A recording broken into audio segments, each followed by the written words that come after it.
I want to go to audience questions, and I hope you all have sent some to the Iconic Tour hashtag. I'll go to those in just a sec. But from politics back to entrepreneurialism and entrepreneurship, you've built businesses, you've faced business challenges, you have talked to people like the people in this room, entrepreneurs. What do they ask you most, and what do you tell them? Time. Time seems to be the largest issue. How many of you have time issues in running your business, having to have a life and your time? Can I see your hands out there who feels like that's there? So you can see it's about 90% of this room, right? But the issue of time is not the real issue. The real issue is that they're operating as an operator, not an owner. Yeah. And so what I start to do in the beginning, you have to do both, right? But what I start to do is show them how you have to be able to break off and get other people to do things. But more importantly, I teach people, I do a 5-day boot camp, I call Business Mastery a couple times a year. And we bring in businesses from all over the world, literally. And we have people just starting a business, and we have people with, businesses that are doing $1 billion, $2 billion, $3 billion.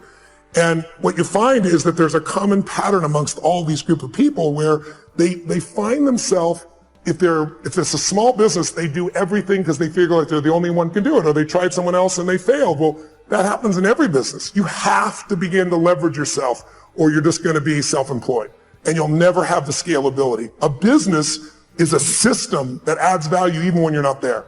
And you as a leader have to get good enough to both hire people and train people so that you're not a manager. A manager works with people to make sure they get the job done while you're there. But if you have to be there, could I run 33 companies? I mean, every 4 days I'm on a plane, train, helicopter on stage somewhere on average in a year, and I got 33 companies. There's 12 I manage directly, but I couldn't do that by management. I do it by leadership. I build leaders who can make their own decisions. I hire people that are the best of the best. Now in the beginning, that's hard because you have no money, right? So you hire the best, it's called you, and you pay them nothing, right? And then now you try to hire other people, and what do? You hire your friends, which, is a disaster because they're not as skilled, and you love them, and it's hard to manage them. And then I hired people that were really talented, but they were mean, they didn't share my values. And so eventually you get to that place where you can find the right people. But I think the most important secret for the growth of any business, the question I guess on how to get over the time, and the answer is you got to take 2 hours, 90 minutes a week with your team of 1, 2, 3, 2,000, and you got to meet where you work on the business. And I teach people a format called 7-7, where there's 7 areas of a business that you cannot miss: marketing, sales, optimization, the financials, culture. And I'll make sure that each week you and your team focus on that, not the day-to-day business, but how do we strengthen our marketing, not just for this run, but overall how we build the brand. What do we do to change our sales process? How do we optimize the business? How do we spend no money and grow the business 30% in the next 3 to 6 months? And when you take small markers in the business that are critical and you improve them 5, 10, 15%, but you do 12 of them, you'll grow your business 120, 130%, 140% because there's a compounding impact. You don't just get the improvement you've made. So I try to help businesses to make those changes so you have time to think and be strategic. Because if you're just running, how many of you are stressed? I'll be honest if you would. Today, being here and not being at your business, how many feel some stress in your business being away even for a day? Okay, write down, I'm a business operator, F that, right? I'm gonna become a business owner, you've gotta be. Well, I'll give you a very simple process. I was teaching this to someone in Japan yesterday, actually a very large number of people in Japan yesterday. And it starts with a piece of paper and you. A piece of paper and a pen or pencil will make you rich. And we won't go into goal setting, it's a whole separate process, but make a list of everything that you have to do tomorrow. The best time to make your list is the night before. If you make a list of your whole day for tomorrow, your subconscious will work on your list overnight, and you'll wake up in the morning with ideas and insights that are sometimes quite amazing. So you make a list, and then you look at the list, and you ask this simple question.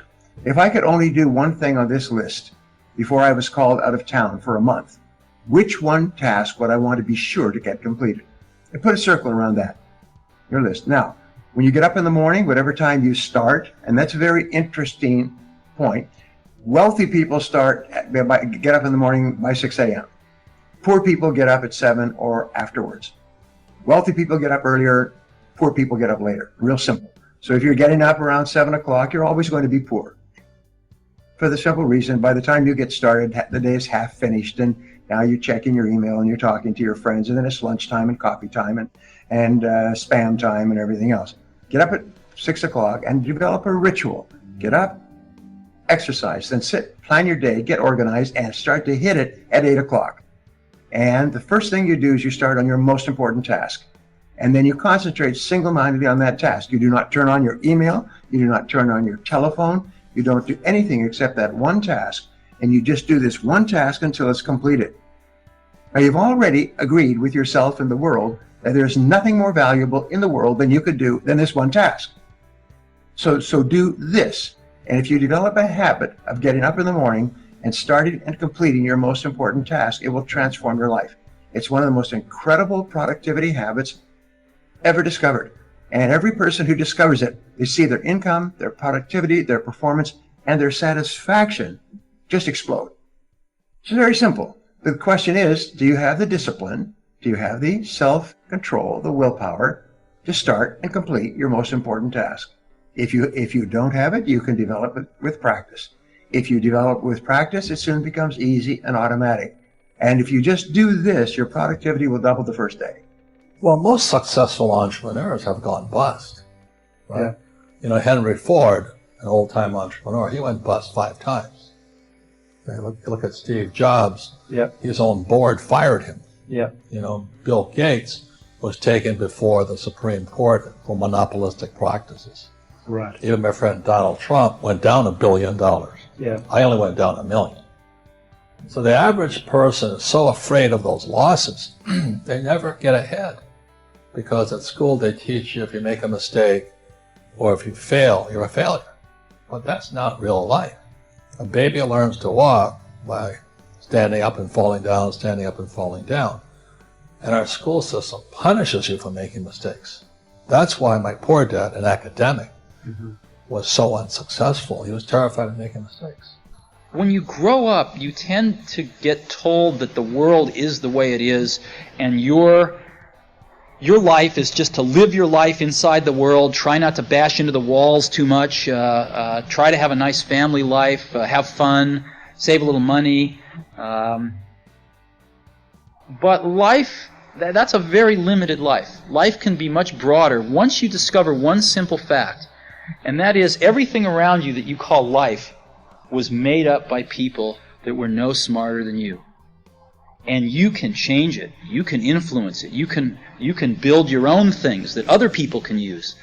And the minute that you understand that you can poke life and actually something will, if you push in, something will pop out the other side, that you can change it, you can mold it.